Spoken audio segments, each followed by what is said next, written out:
Hi, everybody. Today we have a wonderful of two narrative design sessions by Jenna Yow. Jenna, I'll let you introduce yourself. Sure. Yeah, that's part of my slide. Hi, I'm Jenna. I'm a Lebanese American, emphasis on the American. I don't really speak Arabic, I'm sorry.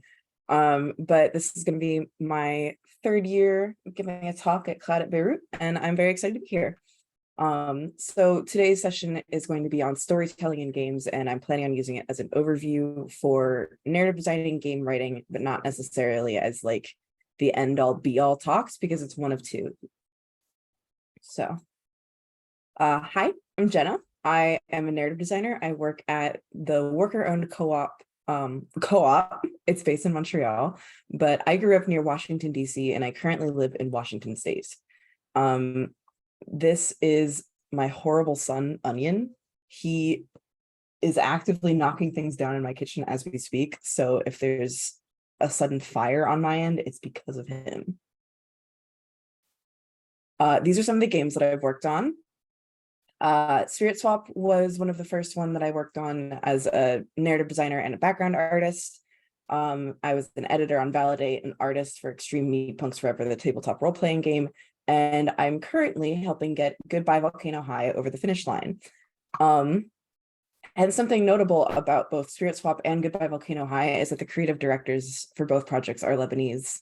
And those are both projects that I've been expected to kind of like use my own lived experience as a Lebanese American and as a queer person to really like embody the characters and bring a unique perspective to them, which is something that I highly advocate everybody do in their storytelling, to draw upon their own identities and bring something to the table that nobody else can. So what we're going to do today, this is going to be the first of two presentations that I'm giving this year, which I've never done before. It's really exciting.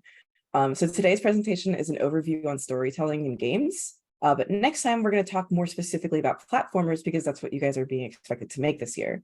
Both talks, as well as both my presentations from previous years, will be up on YouTube after they're recorded. So to kind of like bring you guys into the headspace that I'm going to be embodying today and like talking about is we need to differentiate writing versus narrative design. They are separate things. Writing for a game involves the actual in-game text, like world building, lore, plot events, the thematic elements of the story. It is essentially like the content that goes into a game pertaining to its story. But narrative design is designing the way that the player experiences that content. They go together, and very frequently you are expected to be able to do both things as a narrative designer. Oh, I can talk more slowly, sorry. Both writing and narrative design are separate things that you will be expected to do both. And an unfortunate reality of working in the games industry is that you never know what you're going to be asked to do until you're on the next project because everything is changing constantly. But the important part to emphasize here is that writing is content creation, narrative design is content delivery. So we're going to start with an overview on game writing today. Writing for a game is inherently different than writing for any other mediums for a variety of reasons, but mostly because of structural reasons. Prose, like very detailed, flowery text that has a lot of information on like emotions and actions and like still moments, that's very rarely used in games outside of niche contexts. So like lore entries and like interactive fiction, those tend to use prose, but for the most part, everything's written in screenplay format. That's essentially what you are when you see characters speaking line by line with like a quick description of action, but sorry, my son's being evil. It's essentially the same structure of writing for film and television, but that also varies by game and team and scope. Games also tend to experiment with the structure of the story itself, as interactive stories have the freedom to be less linear, but we'll get into structural stuff a little bit later. So as a heads up, games are typically designed first and writing is almost always ended last. Unlike film, novels, and other forms of storytelling, game stories are usually not the backbone of what drives development, which results in frequent cuts and rewrites and last-second decisions and a lot of rescoping. When a game is being scoped down, narrative is almost always one of the first things to go, and I am speaking from horrible, horrible personal experience. Another unfortunate truth, because things get scoped down so frequently and cut and revised and changed at the last second, the first draft of your game text is almost always usually the final draft, because game development timelines rarely have the time for intensive revisions. So a lot of placeholder text will make it to the end of the game, so be careful. But one thing that makes writing very different for games as opposed to other forms of storytelling, aside from the structural purposes, is that writing in a game has two main purposes that you're trying to accomplish. You are trying to both tell your story and explain the game to the player. Sometimes the same string of text is required to do both of these things at the same time, especially in early games, like in tutorial text, when new mechanics are introduced, or at the beginning of a game where players are being acclimated to both the story, the world, and the game's mechanics and systems. But in general, the story is used to explain why a game is designed why it is, and explain who the player is and why they have certain abilities or mechanics available to them. Establishing the narrative context of a game allows for the usage of its mechanics to help players embody their role in the narrative. This isn't always done well, but it's the goal. So an example of conversations in video games as opposed to like the way normal people talk. I don't want to read both columns out loud, but if you look at the left column, it's like very quick. Like when you talk to a stranger for the first time, you like say a few words and like you kind of minimize your interaction with them because they're strangers and you don't want to give your whole life story to somebody you don't know. And you also just like, people are busy and like to move about their days. Normal conversations have more back and forth, shorter sentences. There's less artistry behind them because they're just people talking. But in-game conversations between NPCs are written knowing that there will be an audience, because they know that the player will be hopefully paying attention to what's being said and absorbing it to help build out their understanding of the world. And because scope is so frequently revised and reduced, people have to be efficient with the information that they have their NPCs saying. Hello. So throughout the example dialogue that I wrote, the player learns about the other levels of the building, strange events that may have consequences. It is very much unrealistic dialogue, but sorry, so violent. It's efficient use of the player's attention span because realistically speaking, most players aren't going to be there for an entire conversation or even an entire cutscene. They're just going to kind of skip through and get the most essential information that they can, if they can, and then move on. So using writing to explain your game, I like to use Supergiant Games as my examples for a lot of these presentations because they're the studio that made me want to make games. And also I think they're just the most common touchstone for an example that does this stuff really well. In the game Hades by Supergiant, players are generally expected to die and restart their runs because the game is considered a roguelike, and that is the expected game loop in the genre that you're playing in. The player character returns to life over and over, and that's justified by the narrative explanation that he is a god of the underworld who is in the underworld and trying to escape. So he's not bound to mortality the same way that humans are, and therefore a game loop that consists of literally dying and returning to life is given narrative justification. He's not only being sent to hell, but he's being sent home, which is another important facet of the game because you're trying to escape the only home you've ever known and find life outside it. This detail, all dialogue surrounding it, it serves to explain how the game loop works, as well as tell the story of a god attempting to escape the underworld and why.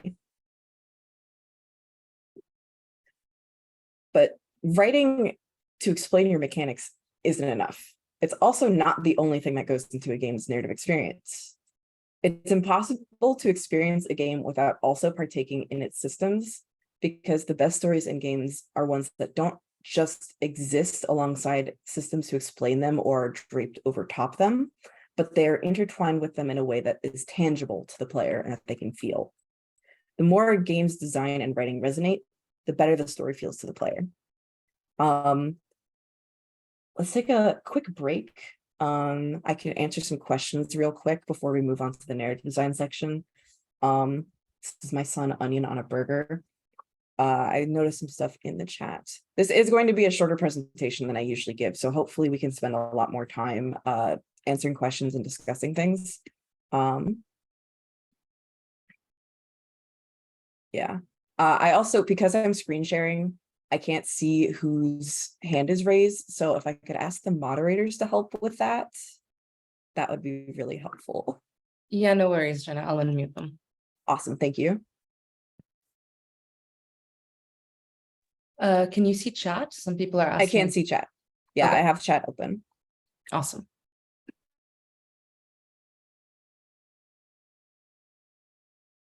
Yeah, no, go ahead. Go ahead. For dialogue or real people talk when it comes to games. It really depends on the type of story you're trying to tell and the game you're doing. So in one of the games that I'm working on right now, Goodbye Volcano High, we're going for very naturalistic dialogue that sounds like how people actually talk to each other. Yes, absolutely. So in this instance, a lot of the dialogue in Goodbye Volcano High is based on how like I actually talk to people and like the cadence of real conversations, and the voice acting by extent also sounds very naturalistic. It's not hyper enunciated or over dramatic the way that say like an anime dub is.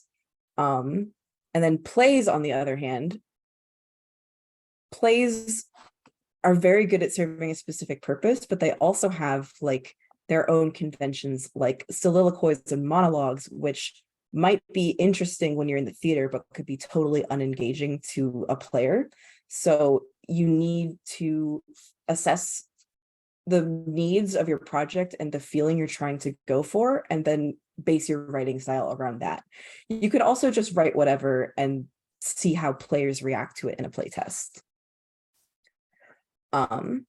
Somebody's asking if the presentation is going to be available after the session. I believe that was already answered, but yes, this is being recorded and will be available to you guys for the duration of this program, as well as on YouTube after for posterity. Is storytelling different from game writing? Game writing is a form of storytelling. It just also has added needs of being required to explain a system to players. So not all storytelling is game writing. All game writing is involved in storytelling, but isn't just storytelling on its own, because you have to communicate a fairly complex system to people that have never played it before and are unfamiliar with the systems they're being asked to participate in. So storytelling and game writing they're connected. They're not totally separate from each other, but it's like a Venn diagram situation. Most of games writing is in storytelling, and some of it is in systems explanation. What's better, voice acting or just text and let the player read it? That's a matter of preference. That's also a question of like it's player preference, it's developer and designer preference, and then it's also subjective to the project that you're working on. I've worked on projects that are very much like prose written with like in the form of like novels almost, where they have dialogue, but then a lot of descriptive qualities. And I don't think voice acting would work super well in those contexts, because so much of that game's story is in what's being told to the player by the game itself, not by other characters. But on the other hand, voice acting is really, really special when it's done well, and it's kind of incredible to hear professional actors bring your writing to life. But having just worked on a fully voice acted game, it makes revisions and scope cuts a pain. It's also incredibly expensive. So I think neither of them is better. It's very project dependent, but I will say for accessibility reasons, you should if you have audio based storytelling, you should include subtitles and closed captioning, because some people just have really poor auditory processing like me. Any advice on how to integrate storytelling into gameplay, not using cutscenes necessarily? That's kind of a broad question, and hopefully we can get more specific a little bit later on, so I'll save that for later. Yes, voice acting does require more money for localization. Voice acting can make it more accessible for the players, but can make it less accessible for developers because it's such high cost to record them.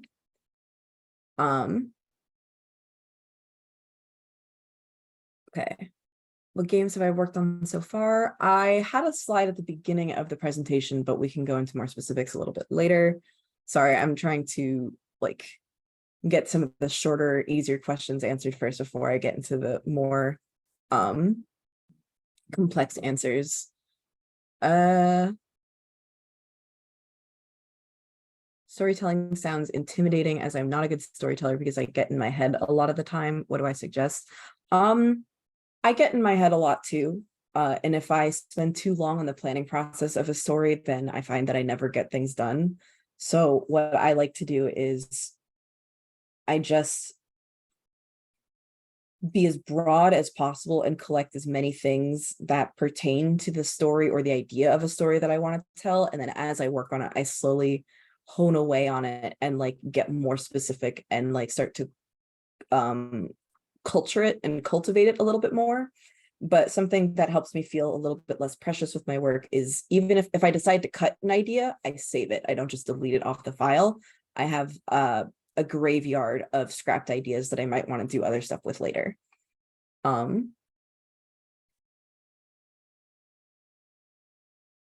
There's a hand raised. Let's go ahead and do the raised hand in that case. I can't see who or what. Ahmed, I'm asking you to unmute now. Hello. Hi. Hi, nice to meet you. I was asking in games such as Gris. I don't know if you know that game or if you've heard of it before. I do. But in that game, it's kind of, I think like the story is mostly like a very big part of the experience for the game, and there's like multiple games where that story is the game technically. How would the approach for a game such as that be different in the writing and narrative perspective when you're not, I don't think the writer in this case is the one that's like being controlled and it's the other way around, or maybe I'm not too sure. So what do you think about that? So for Greece and Journey and a lot of other like really beautiful narrative experiences that don't have spoken text to the players, the storytelling comes from every other element of the game, like the visuals, the actions that the player is expected to do, the order in which those actions occur, the places they explore, the sounds they listen to. Like all parts of a game tell a story, which is something that is I try to emphasize through narrative design. And one of the big misconceptions about narrative design and writing is that writing is the only way to deliver a story, when it is just one form of content that a story is told through. So for Greece, I didn't work on it, so I can't speak exactly to their considerations.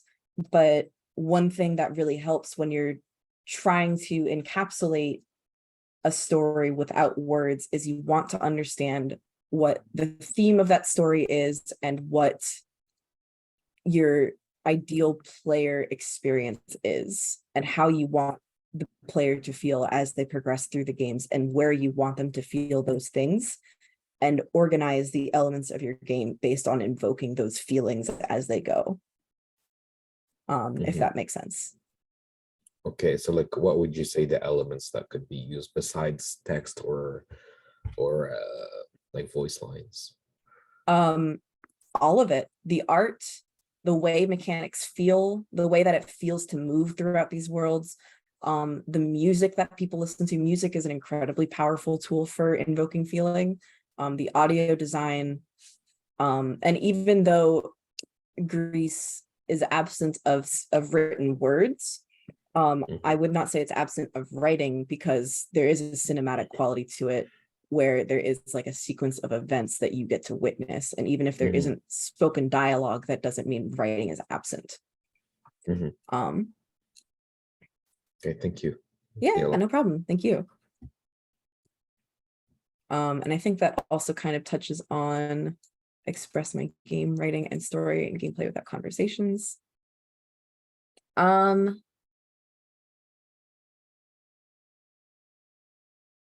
Is it fine if the game story only has one line? I'm assuming like one storyline, no branching, like just linear. That's totally fine, because I get into this very, very soon, but just because a game has a lot of possibilities in its storyline does not mean it is a well-written game. How much does relatability impact my story writing? Like, do I often make sacrifices to make the main character of the game more relatable or self-insertable? That's also pretty project dependent. In one of the personal projects that I developed as a student in college, I intentionally wanted the character to be very customizable to the player experience and have the game react to and have the story change based on who the character was being played as by the player. But in one of the games I'm currently working on, in Goodbye Volcano High, our main character is fully defined and is not a self-insert at all. So the decisions that the player makes are all guiding the character based on things they would do in their personality, but it's a finite possibility list, because the player character is already set in their ways, and you are just guiding them through different possibilities of actions they'll take in character. Do I recommend breaking the fourth wall in games, or is that too risky? Yeah, it depends on the game as well. I think it's very interesting, because games occupy a different space than film and television, because they're so interactive. Because I've liked to use this metaphor before. You can play a film on screen in an empty room from start to finish, and it will remain the same. But a game can't progress without participation, and everybody participates and learns something from that participation differently. So I think fourth wall breaking can be a really useful tool for that, because it engages the participant and acknowledges the participant in a way that could be really exciting, but it has to be done very carefully. And I think it's not really to my taste, but there are some cases where it's been done well. Yes, the fourth wall is it's not the wall between the game character.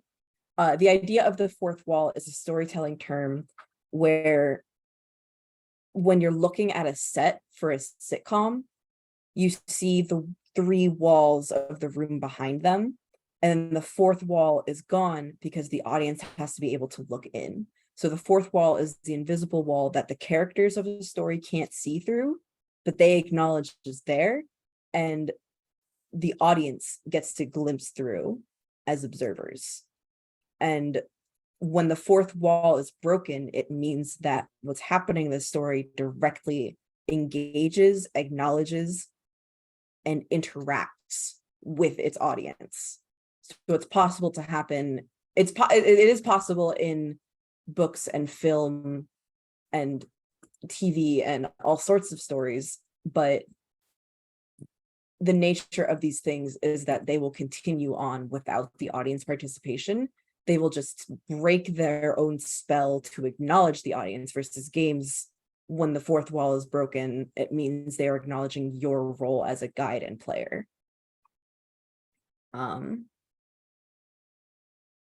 How closely do I work with developers in general? Is it a highly dynamic process? So I am considered a developer on the projects that I work on. In some of the games that I was brought in on later, I was brought in to help clean up the stories and make them fit within the constraints of the existing pipelines of development that were already in place. But in another game that I'm working on right now that hasn't been announced yet, I am in the pre-production phase, so I get a hand in shaping how these pipelines and development processes will look for narrative of the game. And that's really exciting. It does mean that I have to answer a lot of really tough questions asked me by engineers about what kind of tools I'm interested in using and like what systems I need them to make for me. But it is really, really exciting to be able to make these asks firsthand instead of being limited by the rules already in place. Do I think deep and maybe dark stories fit well into a family-friendly platformer? We can get into that soon, actually. I have some ideas on that. If everybody's okay with it, I'm going to go ahead and move on to the next section. There will be another question break at the end. So we're gonna keep chugging. So now we're on to narrative design, which is a lot of stuff that I was kind of like, we'll get to that later. We're getting to it now. So writing in games is used to explain the systems, but narrative design is the incorporation of those systems into the game's story. A game story is not only told through words. Every facet of a game contributes to the experience and the narrative experience a player is presented with. The user interface, the audio design, the mechanics, the art direction. Everything that goes into a game can and does contribute to the story.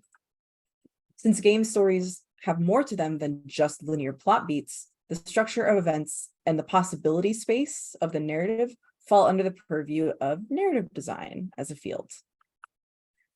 However, it is a very confusing field. So here's some misconceptions I would like to clear up. A game does not need to have 1 million branches in order for the story to be good or complex or interesting. Branching choices are not the only way narrative is designed for a game. Narrative design is also a broadly defined term that varies from studio to studio and project to project, and there's no universal definition or understanding of it as a practice. There's also no universal expectation of what you should be able to know or do, which is why it can be very hard to get hired as a narrative designer because every listing is looking for something different. And sometimes we do have to code. I'm sorry. So something that I really want to talk about in both this talk for the rest of the session and in the next one that I'm going to be giving for platformers is the idea of different levels of narrative design. So I would say the first and lowest level of narrative design is this idea of disconnection, where the game's story feels totally separate from the mechanics in the game as the player participates in. It means that whenever story and narrative moments are presented to the player and are prioritized in a moment of play, it feels completely separate from the rest of the game loop and the game feel. Relation, on the other hand, is where the game story fits over the systems and they're linked to one another, and you can see how they go together, but they feel more like companions rather than one single entity. And then there's this idea I have of resonance, which is when the game systems and stories enhance each other and illuminate new qualities and perspectives towards the other, because everything is thematically aligned and maybe even feels impossible to separate. In order to achieve this idea of resonance, your story and your narrative design and all decisions you make pertaining to the narrative should never contradict the way you want your game to feel. In order for a game story to resonate with its mechanics, they need to be working towards the same objective of game feel. Whatever you want your players to experience while playing the game should be aligned with what you want the player to feel experiencing the story. Other elements of games serve to enhance the narrative must also resonate, and they also enhance the idea of game feel. So the art direction, the user interface, the audio, these things should be very deliberately designed to invoke the intended feeling of the game and of your story in your players. The mechanics and narrative of Dark Souls, for example, they wouldn't really make sense with the visuals and audio of Animal Crossing unless you were going for dissonance on purpose, which is a totally valid thing to do. And then a brief aside into story structure. There's so much to talk about with story structure, is that like it could be literally its own presentation. It's impossible to give you a best practices for it. I can just give you some tips. There is no right or wrong way to structure your story for a game. You have to choose what the most effective way to convey your themes is, within scope being the key word there. Story structure, like any other design element of a game, it needs to be balanced, or at least designed and imbalanced intentionally. So it will require playtesting and putting yourself in the shoes of your player to scope out the narrative and like experience the narrative through their shoes and understand how much content they have access to. I'll get this, kill the Joseph Campbell in your head. If you've ever heard of like the 3-act structure, the hero's journey, do not care. Don't think about it. The idea of a universal story format is false both for traditional forms of media and storytelling, and especially false for games.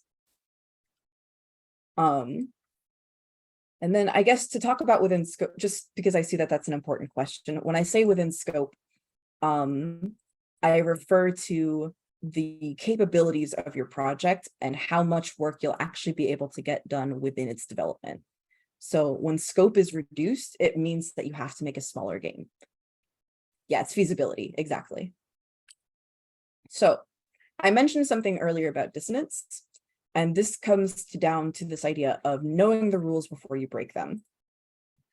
Everything that I've talked about today are guidelines and not a strict code to adhere to.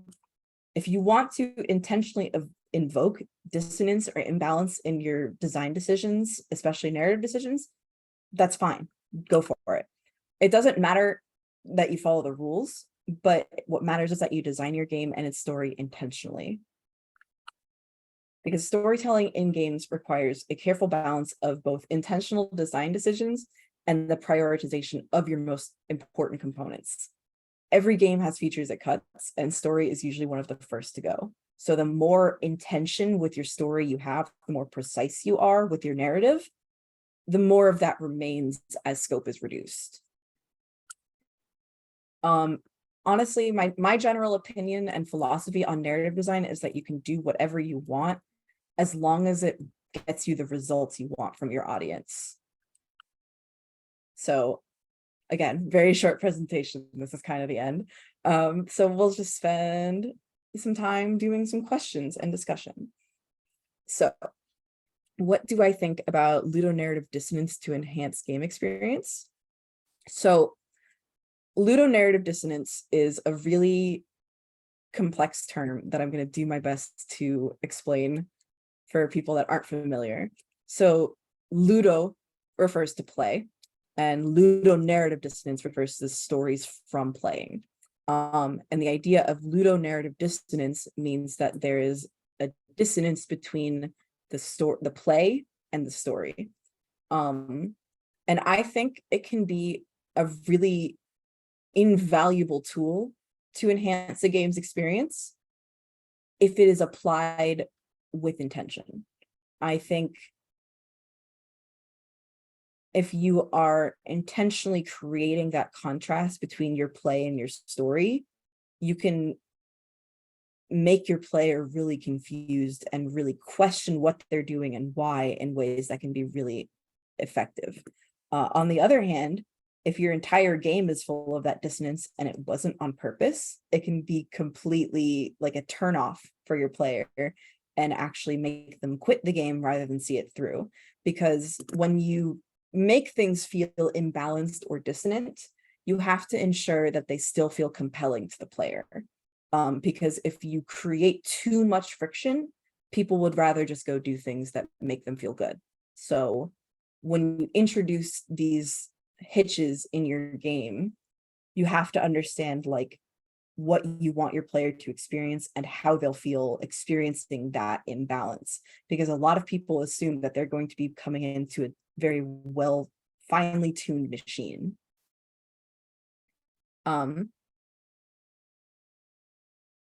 Let's see. I create stories on a daily basis and I find it hard to continue a story or make it progress further. Making the story and one chapter of it, and that's it. Help. That's something that kind of never goes away, I would say. It's just something you learn to get better at, and like you learn to generate ideas faster. One of the ways that I like to kind of like work around that problem, because I've experienced that problem as well, is I almost always have a starting point for my stories. So I try to give myself an endpoint, and then I try to map the routes in between.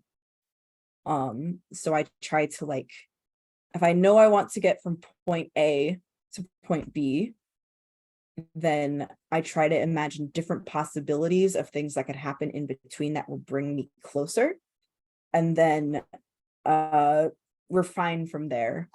It's a pretty nebulous process, but I find that just getting your ideas out helps more than anything.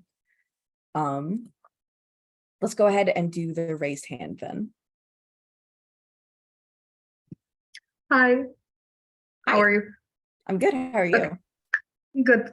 I have the question that's kind of broad. You said at some point that just warning in advance that you can't do story first and then game. You have to do game then story. And that slide you put in the beginning. Yes. So it's not that you have to do game first then story. That's just how the industry tends to operate. A lot of the games that are lauded for having very good stories are exceptions to that practice, in which narrative and its storytelling at a studio actually is the priority. Supergiant Games, which is the studio that I like to reference for a lot of my examples, is a very clear-cut example of doing the opposite of that, because they get all of their practices and their disciplines involved from the early stages. So instead of waiting to the end to bring writing in, they're writing and designing at the same time. Same with their music. Instead of waiting to add music to the end, they're figuring out the sound of their game as they're figuring out the feel of it as well. So if the game is story-centric, then it's totally fine to prioritize your story first. It would actually make more sense to do that. There's been cases in development of projects that I've worked on where it feels like I'm working on a game that is presented as being narrative first, but I'm still expected to accommodate for other disciplines and scope down the story in order to make it easier for the mechanics or the integration or the animation easier to finish. Let's see.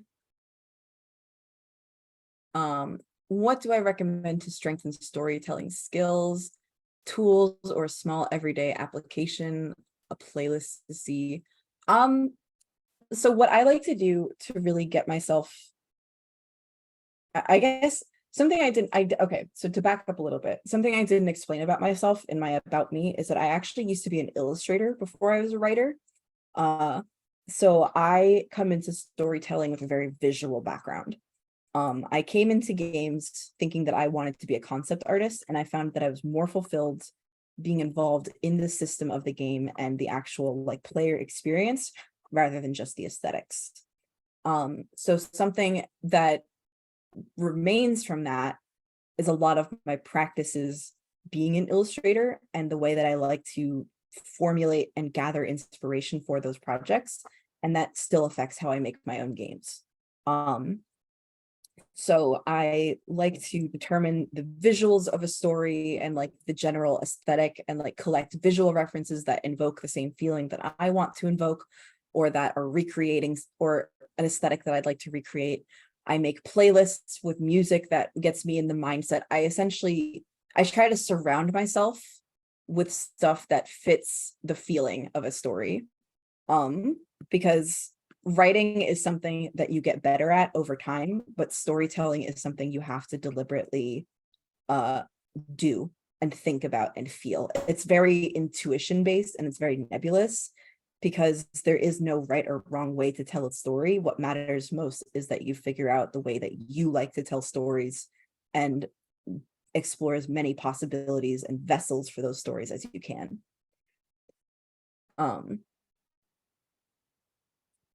Let's see.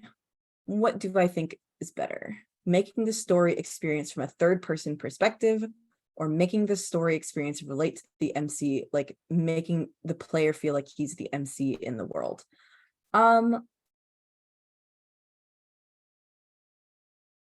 me think. I think I personally prefer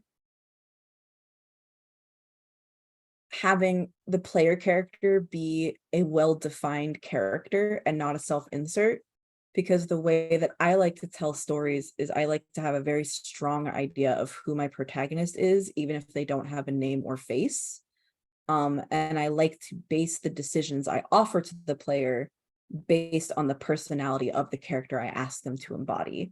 The difficulties of having a self-insert is that unless you're pretending that only a very limited scope and demographic of people are playing your game, you have to try and figure out a way to let any kind of player embody this character. And that's really, really difficult to do.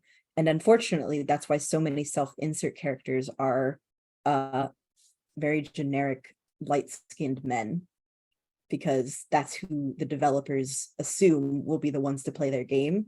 So that's who they cater the self-insert experience to.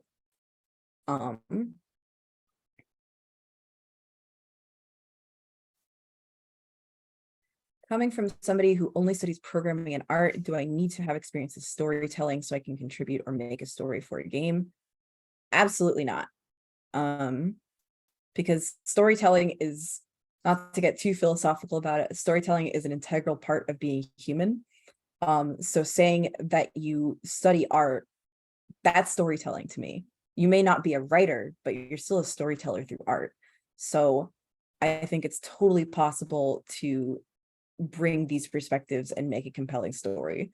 What matters is that you learn to effectively communicate your story with the player, because that's essentially what narrative is, and narrative design is learning how to communicate with the player. So you can absolutely contribute and make the story. You just have to understand that when you're making a story with other people and for other people, that you have to learn how to communicate with them as well, and that you can't just make something for yourself. You totally can on your own time, but once you ask other people to lend you their time for your project, it becomes a shared experience. Hands raised, but before that, can I give us more examples on the different levels of narrative I described? Sure, let me go back to that slide actually. Yeah, so let me think.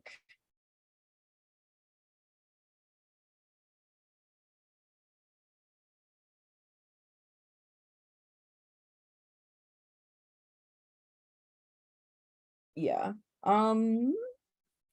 Sorry, you ever just like play so many games that it feels impossible to choose just one when you're talking about these things? Just yeah, no, it's really difficult to think of. But essentially it's like, rather than provide you with examples myself, I think I'm going to invite you to think about like the level of connection between a story and mechanics in the game next time you play one, and think, oh, does this action that I'm doing, this mechanic, does swinging the sword feel like it makes sense in the story of who my character is? I guess, kind of, yeah, disconnection is when things feel separate, and then there's resonance, which is the opposite, and then there's the you disconnect so hard that it accidentally resonates and becomes dissonance, which is, I think, a good example of that would be the Gandhi problem from old Civ, which is where the peace factor maximizes and then overflows, so that Gandhi, a known historical figure who is a pacifist, ends up using nuclear weapons. That's dissonance. That is so those things are so totally impossible that it like is jarring to the player. So that's an idea of dissonance, where it's like, from a gameplay perspective, it makes sense for a rival territory leader to use these weapons, but from a narrative perspective, it's like, why is it a pacifist who's using a nuclear weapon? And that's something that's unintentional, but is so compelling and so specific that when I mentioned this, people immediately understood what I was talking about, and like that specific experience invoked an emotion for people. It's not just when an NPC acts out of character, it's when you disrupt the expectations a player has of the story you're telling and the game systems. So people expect Gandhi to be a pacifist, so him using a nuke is not out of character, is a facet of it, but it is completely antithetical to the story that is being told about Gandhi, that it's like, wait, what? Yeah, poor Gandhi. Are there certain things we should avoid in terms of social sensitivity, or should it be like books where it's fine? That's an incredibly loaded question. I might save that for a little bit later, because I know that there's some hands raised right now. So if we could go ahead and answer some of the questions that people are raising their hands. Thank you.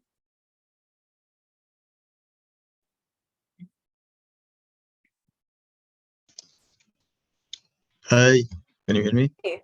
Yes, I can hear you. Okay, so I'm mainly inspired by games like Brutal Legend, where the whole world is designed around heavy metal. So there's the story that relates to the world itself. It's a much broader story, but it also links to the main character's backstory, but it's inherently different. What is the challenge of writing something like that in terms of linking the story of the world to the character? And in general, of when you base a game on an entire different medium, like in this case, it's metal music, how do you stay truthful to the art form it's based on? That's a really interesting question. So when it comes down to linking a character to the game and the world that it's in, when you're designing a world for any story, you have to think about how people live in it and how people inhabit that world, because an environment doesn't exist separately from the creatures that live in it, if that makes sense. Everything is shaped by and shapes in return.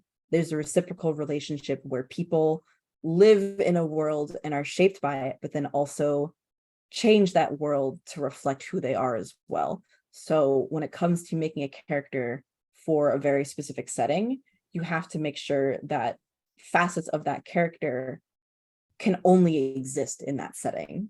Like, they are who they are because of where they live and where they come from. As for creating a story and a game based on different art forms, I actually think that's something that people should do more often, because what happens when people only derive inspiration from other games is that every game looks the same. Versus if you're looking at other art forms, you get different ideas on how to invoke that aesthetic and that feeling through the options available to you as a game designer. When it comes to heavy metal specifically, or like saying I want to use inspiration from like a specific genre of music for my game, you can look at the lyrics of that music and like the instrumentation and try to like recreate that for your game's actual audio. You can look at music videos and like the way that the culture around that music genre dresses and behaves and like carries themselves, because all of these different art forms are facets of a culture and have people make them and be made by them as well. So it's really just like understanding like how a fan of heavy metal, like what appeals to them about heavy metal and what aesthetic they're conditioned to. How can you translate that to a game? If that makes sense. Yep, I love it. Thank you. Yeah, thank you. Is there another hand raised? Yes.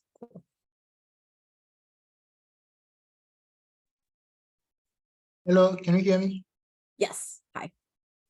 Okay. So my question is about transition to game writing. Let me explain myself. I Sure. used to write short stories myself, but it was just general stories like someone waking up in a mansion or something like that. So I wanted to ask, how do I make a transition to to writing stories for a game? So when you're writing a traditional short story, you're thinking about the actions of the character and the events of the story as the player reads it. So when you think about telling a story for a game, you have to put yourself in the player's shoes and be like, okay, what does the player's game experience look like? And where can I fit the story into that? So if you're, say, let's take you wake up in a mansion and you have no memories, the way that you can write that story is like, okay, well, if I was a player waking up in this setting, my expectation would be to explore. So you would want to design a story around the player exploring this new setting and learning about it and trying to piece things together. So it would be kind of like designing the fragments of that story that are pieced together and then determining when things happen. Ultimately, all stories about people involve the same idea of like who, what, where. It's just the how changes depending on the medium. So I think if you really want to try and kind of get really quick experience in creating a player experience, I would recommend maybe testing out an interactive fiction tool like Twine, because I think those are really useful ways to kind of bridge the gap from traditional writing to something more interactive, because it lets you use the hyperlink text to do quick choose your own adventure stuff and map out a player's experience, and then also let you test it really quickly without a huge technological barrier. Does that make sense? Yes, thank you. Yeah, thank you. And then, yeah, when a player becomes resonant, or a character becomes resonant, that's basically behaving how the player expects them to behave. Am I getting that right? I suppose so. It's more than just a character's behavior. It's saying that what a character does and says makes sense within the context of that game. And if that character is the player character, it means like, if you tell me that my mechanics are hacking and slashing, I'm going to assume that I'm playing a warrior of some kind. No cutting hands off, please. Looking at real life experience also helps narrative 100%. So much of our lived experience informs the kind of stories that we like and the stories that we tell. And I think observing the world makes us better storytellers. And I think having non-game related hobbies makes us better game designers. I'm going to go further back up in this slideshow to go back to some of the games that I was talking about that I worked on.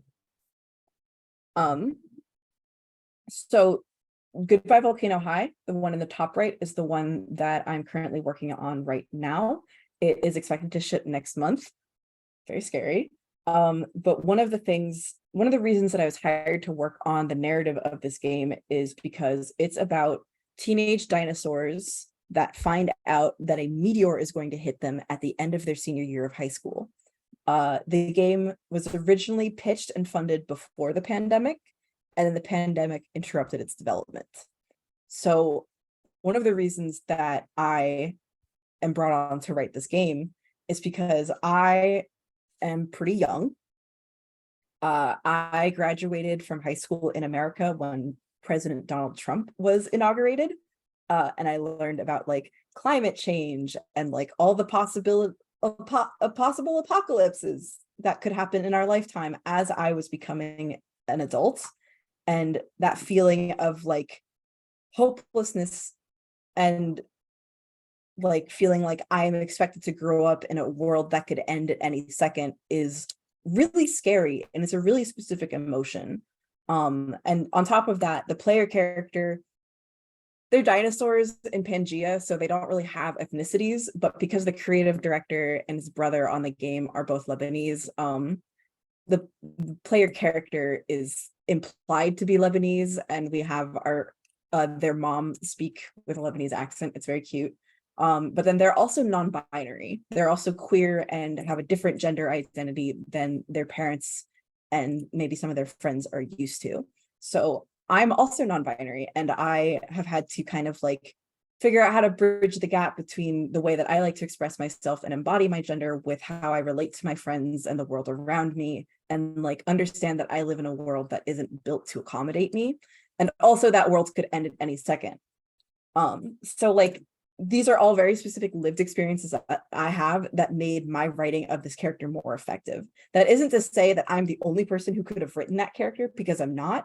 Several other people have worked on that game with me, but it's perspective that allowed me to fine-tune their characterization and make it specific in a way that will resonate with other people that share parts of our identities.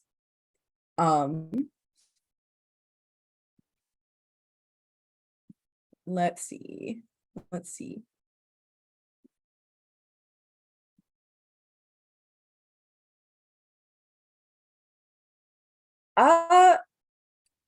We don't really talk about, there are other animals in the world that aren't just dinosaurs, so the meat eaters aren't eating each other necessarily, but don't think too hard about it, please.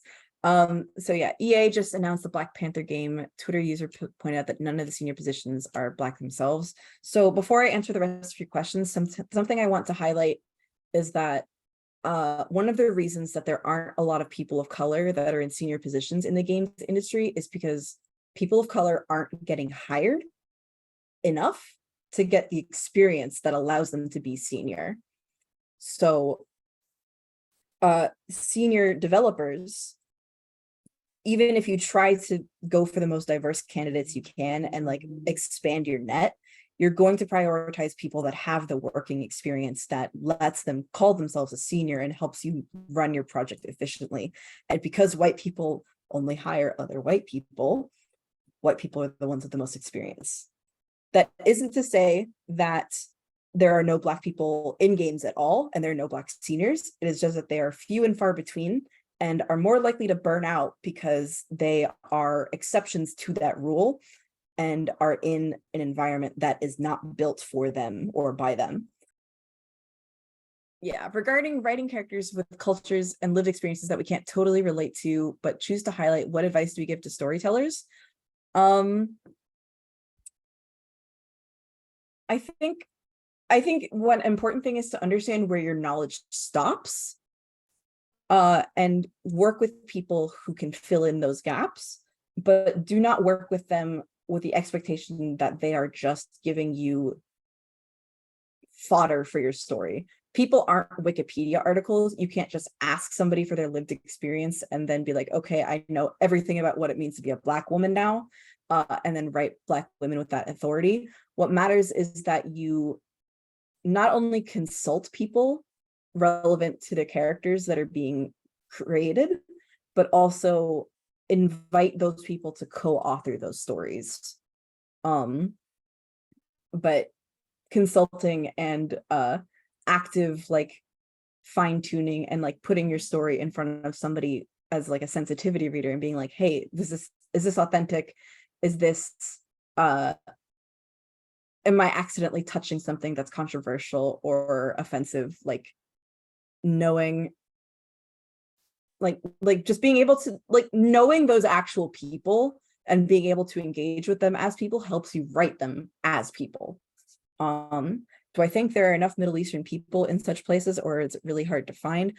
I think there needs to be more Middle Eastern representation in games that aren't just people on the opposite side of a gun in a Call of Duty game.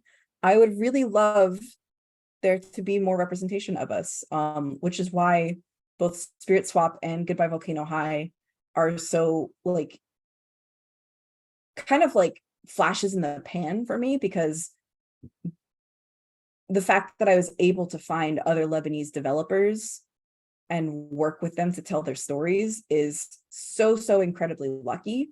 And it's all completely coincidental. Like I found those people, and then when they were looking for people to work with, they reached out to me, and we went through those channels to see if I would be a good fit to help tell those stories. But, you know, their options are kind of limited because there's not that many Lebanese people or Arab people in games. And the ones that are in games they're not all writers. And writing is also like super competitive, et cetera, et cetera. There was a question that was asked earlier that I want to talk about real quick. Let me just scroll up real quick. Yeah, here we go. Are there certain things we should avoid in terms of social sensitivity, or should it be like books where it's fine? So that is a really complicated question, because what people are socially sensitive to varies from person to person and culture to culture. We live in very reactive times right now, as evidenced by, you know, like all the trolls and like horrible behaviors exacerbated by social media and all that stuff. Everybody will take issue with everything. All of the games that I've worked on have experienced harassment from people who don't like queer people, don't like people of color, or assert that we are being racist by having people of color and not white people. So the idea of something that's socially sensitive is kind of vague. What I will say is that I don't think people should actively try to be less controversial with their works, because when you try to make something that appeals to everyone, you make something incredibly bland and unspecific that ends up resonating with no one. That being said, if you're choosing to talk about a controversial subject for the sake of stirring that controversy, you should always be aware of the political and social context of what you are talking about in your story. So for example, there was a game by a French developer that was announced a while back that involved the camera of the game looking like a police body cam. That is something that I think requires more thought behind the development of, and maybe should have had more second guessing behind its development, because while technologically it is impressive, it also is such a specific visual that evokes real trauma for thousands and thousands of people that have been brutalized by the police, or know people that have been brutalized by the police. Yes, unrecord. Satire, on the other hand, I think is a very useful tool, but satire is at its most effective when it's punching up, not punching down. Because if satire takes the side of the people that are in power, it doesn't become satire anymore. It just becomes more hurt being driven down towards the most marginalized and oppressed people in society. I also think satire requires you to understand that it is satire when you look at it, because if it's indistinguishable from real actual hatred that people say, then if people legitimately agree with what the satire is saying, I don't know if you can really claim that it's satire anymore. Body cams aren't exclusive to policemen. This is true, but for Americans and Black Americans specifically, body cam footage is very evocative of very traumatic events in our culture. So for it to be heavily funded and promoted at a global audience feels a little bit tone deaf, especially within the wake of the Black Lives Matter protests and the recent history of the past few years. How can we find that balance between trying to say something and also not trying to cause controversy? I think what will happen is if you want to say something specific, you will cause controversy. You just have to understand who you're causing that controversy with. The people that dislike elements of Spirit Swap and Goodbye Volcano High and Validate, those are not the people that we want this game to appeal to. We are not making these games for them. We are making these games for us and for people like us. And as long as the people like us see themselves in our games and like the way that they're seen, then that's what matters. I will say, because Goodbye Volcano High features transgender and queer characters, we've experienced a lot of harassment from people, and like active doxing and like threats towards the developers. And that sucks. It is not something that I wish upon anyone, but I would rather us get harassed for being authentic to ourselves than get harassed for, I don't know, cutting story mode from Overwatch 2, because game developers will get harassed by gamers no matter what you do. Yeah, exactly. You find your target audience and you make the game for them. And as long as you get your target audience, that's what matters to me as a storyteller. However, if you want your game to profit, you want to appeal to the widest target audience you can, which means controversies probably won't help you. If you want to add controversial elements to your game, won't executives cut them out of the game? It depends on the context in which your game is funded, and if you even have executives in the first place. It depends who gave you that money, who the shareholders are, who has the decision-making power. Sony are the ones that funded Goodbye Volcano High, and despite all the harassment and controversy that we've caused, they've still stood by us, and they are going to be releasing our game and helping us market it.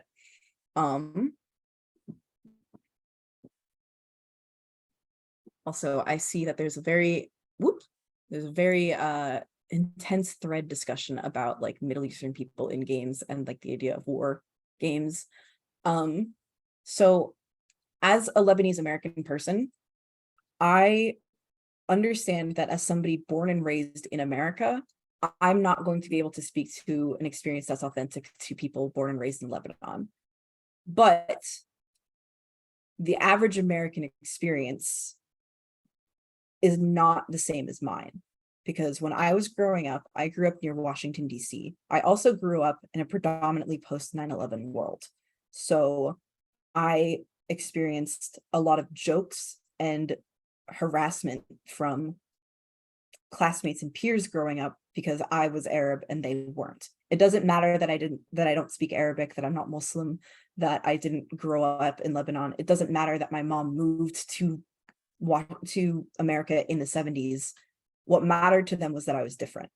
And when I say I want more Arab representation in games, I mean any kind of it, but especially kinds that make people like me and my family feel seen, because I'm not the only Lebanese American person in games. I'm not the only Lebanese American person in America, but seeing somebody that has a lived experience that feels like mine in stories that are presented to me feels almost impossible to find. So I find that I have to tell those stories myself for the sake of other people.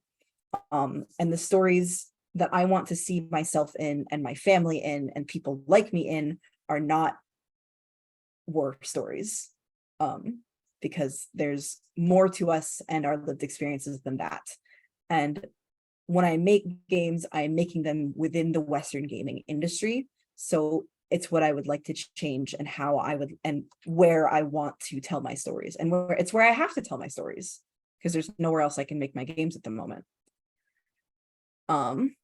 Goodbye Volcano High on Switch. I make no promises, I make no claims. It is PS5 exclusive at the moment. If we get that sweet, sweet money from Nintendo, maybe something happens. But fact of the matter is that porting to different consoles is expensive. Also, I don't know if the Switch could handle us because everything's in 4K. I have not played Enter the Gungeon, unfortunately, so I can't answer that question. I'm sorry.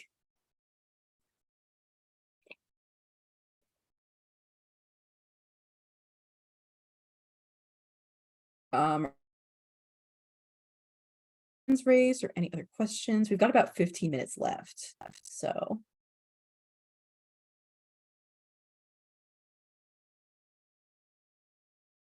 No hands raised. What's my favorite game? Ooh, that's a tough question, because I have many different favorite games for different reasons. I think what I will say for my favorite game is the game that made me want to get into games as a designer and as an artist and a storyteller is Transistor by Supergiant Games. It came out when I was in high school, and it showed me that games can be small and specific and unique and really beautiful types of forms of art. And I was like, I want to do that. Like it showed me that small, unique stuff is possible, as opposed to like big, overwhelming stuff. Like it was made by a small studio and made with a ton of care, which made it feel so much more attainable to me to become a game designer than trying to break into AAA. And coincidentally, I've only ever worked indie. So my favorite story told by a game?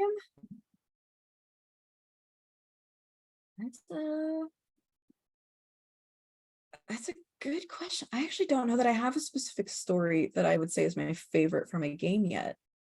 Because every game that I've played, even if I like the game, I can usually find something about the story that I wish was different or wish was expanded upon, because story almost always gets shafted by games. Anything, I'll get to that in a second. How do I balance making a story that I personally like and a story a lot of people like or relate to in order to reach a bigger audience? The answer is I don't, because I work in indie games, so nothing I make will reach a big audience unless it gets funded by Sony and gets put in the PlayStation Showcase. But the other answer to that is I try not to overwork myself, so that I have my full-time job and the games that I'm expected to make at my studio, and make those stories with other people, and find out ways that I can make those stories into something that I enjoy. And then I make my most super self-indulgent, hyper-specific stuff just for me on the side whenever I have the energy to do it. And that stuff I don't do with the expectation of it being a commercial success, which is a luxury that I have because I am fully employed. Balancing what you want a story to be and what you want the audience to be, I will always say go with what you want first, because you'll never know what the audience wants in a few months or a few years when your game is done. The biggest commercial successes in games when it comes to stories are ones that are very specific and aren't trying to tell a specific type of story. They are just trying to tell their own story well. And then those games end up being trendsetters for the other stories that people tell. So if you're trying to tell a story based on market appeal, it's probably not going to do too well by the time it's done. Do I have to keep storytelling level of detail consistent, or would like the shift in pace? I'm not totally sure I understand that question. If you could reword it, I can come back to it.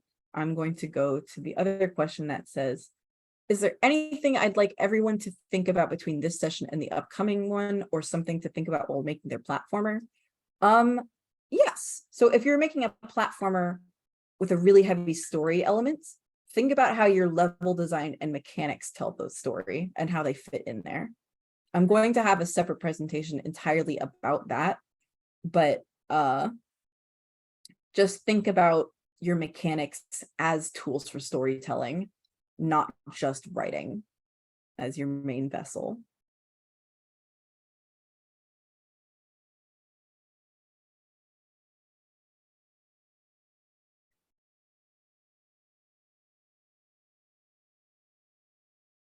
All right, we got 10 minutes to kill.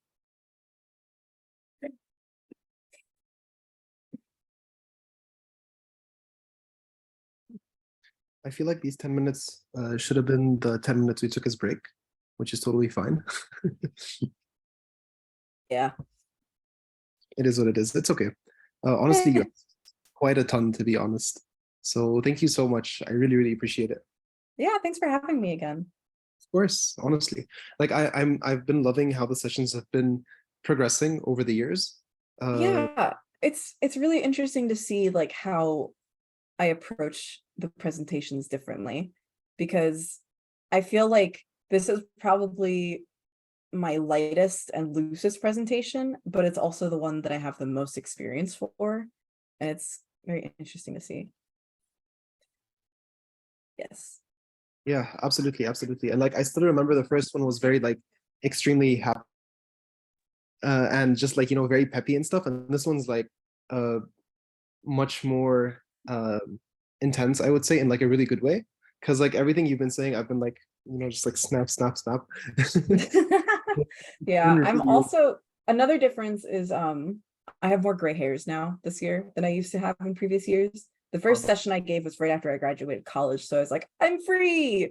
And now I'm like, I'm shipping a game in a month. I have a cat who bites all my books. It's whatever. Love it. He's currently napping and looking very cute, which is a total fucking lie. Thank you guys so much for having me. I really hope this was helpful. I am reachable by Twitter for as long as the website remains alive. I'm also in the Discord. Please